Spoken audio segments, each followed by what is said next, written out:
Hi there, everyone. It's Ryan, And Anthony? and so here today we're talking about the movie 13 Lives. It's got Viggo Mortensen and Colin Farrell, based on the Thai cave rescue of the boys that got trapped in 2018. Yep. All right. What top line? What did you think of the movie? You like it? I Not like really liked, yeah, I really enjoyed it. More than I thought I was going to.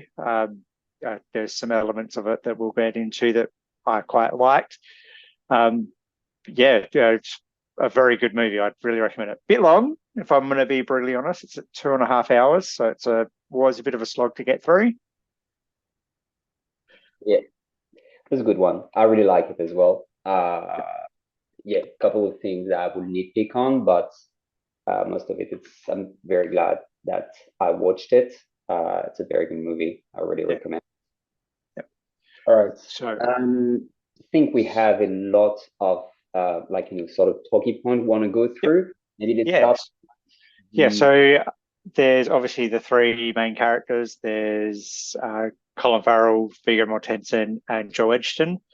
Who of the three was your first favorite character, favorite actor? yeah, if depends which question you're asking. If you ask me the character that I liked better, I will go with Joel Edgerton. Is kind of like the Aussie guy, comes a bit halfway, but he's cool and he's got the skills that actually is gonna help rescue all the kids. So definitely like this character. And they're all doing a good job when it comes to acting. But I think my favorite actor was Viggo Mortensen for a few reasons. First of all, I didn't really recognize him without his long hair. He's got like buzz cut on this one, like a shaved head, and I thought he looked a bit like a young Ed Harris. So it was a bit throwing me off, and he speaks with an English accent. So it took me a bit of time to say, oh, this is actually Viggo Mortensen. Uh, Yeah, Aragon. yeah, Argon. It's just like, come on. And yeah, he plays the straight shooter quite well. And I think the guy speaks like six languages or something like that. And he puts on a very convincing English accent. So when it comes to acting, I think he was my favorite of the lot. What about you? Yeah, in a previous discussion we just had a few moments ago, yeah, you actually turned me to the character was, yeah, Viggo Mortensen's character was actually my favorite. More so for the fact that he was the most grounded in what he thought was going to, that they were there to, they're going to go find some dead bodies. And then when they actually found the boys alive, he was more of a, we're not getting them out. We're going to kill them coming out. Or if we don't, we're gonna we might. So and then obviously as the story progresses and they do start getting them out, then he's like, they're gonna hate us if we kill any of these boys now because they get a couple of the boys out and we have to get them all out now. He Mm. was just the most grounded of the characters I found. Yes, and he's right in what he's saying. I this it feels very real because you have people that are really like that in real life. That's something with the character of Colin Farrell that I liked a bit better. He had a bit more empathy of like massage sometimes like the hard truth because you're dealing with people and a lot of emotion. So yeah, you're saying you're telling the truth, no doubt, but massage the reality a little bit. And Colin Farrell was much better at it. But they were a good combo. Yeah, they were. Yeah. Another topic that we wanted to discuss was the cinematography. Obviously, this is a film directed by Ron Howard, very famous for doing movies like Ocean, Apollo 13. I found this very similar to that, where it was obviously very cramped, tight spaces. Not a fan of tight spaces myself. How did you find that? I really like it. It's but not tight spaces, obviously, but the cinematography. Uh, it's that was the strongest point of the film for me. This is what really engrossed me in it.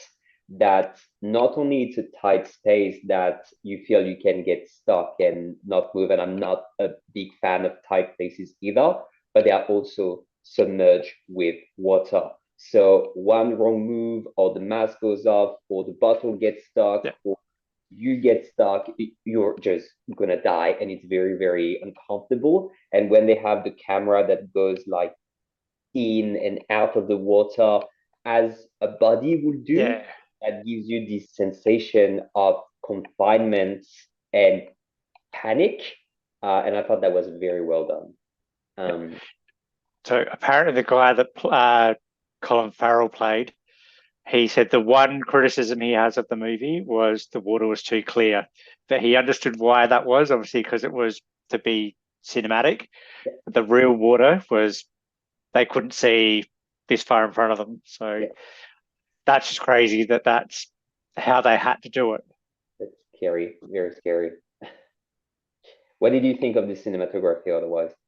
Yeah, really good. I really enjoyed the fact that the first 5, 10 minutes was all really open and just grand and epic, and then it's obviously counterbalanced by all the tight spaces. It was very well done. The fact that how they contrasted the two. Yep.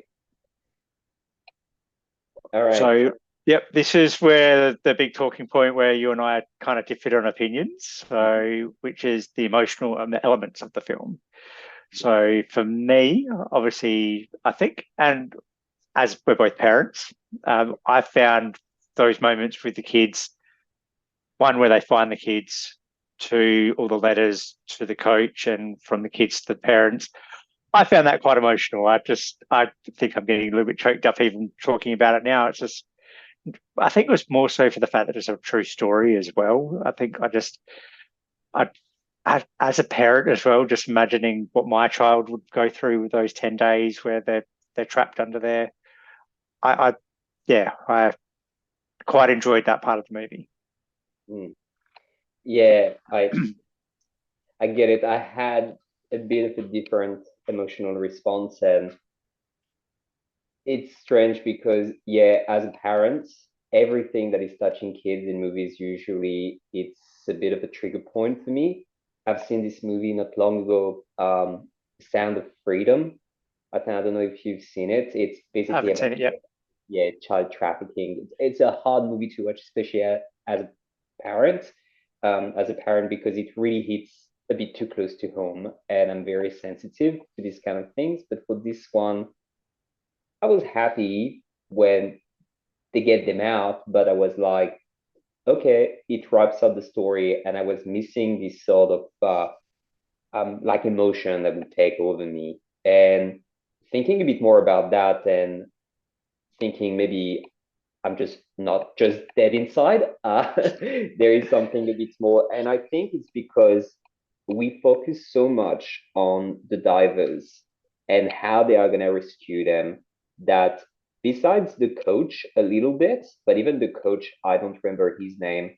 We don't really know the kids. We don't know their name. We don't know who they are, what they like. We don't really get to know them, and we can't get attached with them. So when they get rescued, I think this is what was lacking for me. If I knew, oh, this one was that, and that's what he liked, and if he was not getting out of this cave, this is what he would miss out on life, etc., was not there. So it was not as strong of an emotional response for me. And that's my, yeah, that was my downside of the movie. Yeah, that's fair enough. And the fact that we didn't spend as much time with the boys, Yeah. that could have, especially in a 2.5 hour movie, you probably could have spent more time focusing on the boys. It was especially focused on the divers and on all the press and the crew and also the people that are busy to make the water, like to divert the water and the rain to go somewhere else, which is an important part of the story. But on the emotional side, it doesn't really bring much. It brings more on the technical side of almost like you're watching a documentary. Yeah. All right. Well, what is your score out of 5 for this one? I will put a 4 out of 5. It's a very good movie. Yep. I think it's quite faithful to the reality of the story. So it's worth checking out. Yeah, Definitely. definitely. Yeah. Yeah, obviously there's some stuff that got omitted that happened in real life around about the time certain billionaires wanted to have their say about it, but we will leave that on the Yeah, cutting room floor, I suppose. For me, yeah, 4 out of 5 as well. nice. Cool. All right. All right. And Well, thanks for watching, everybody. Please give us a like and a subscribe. I will see you next time. Will do. Take care.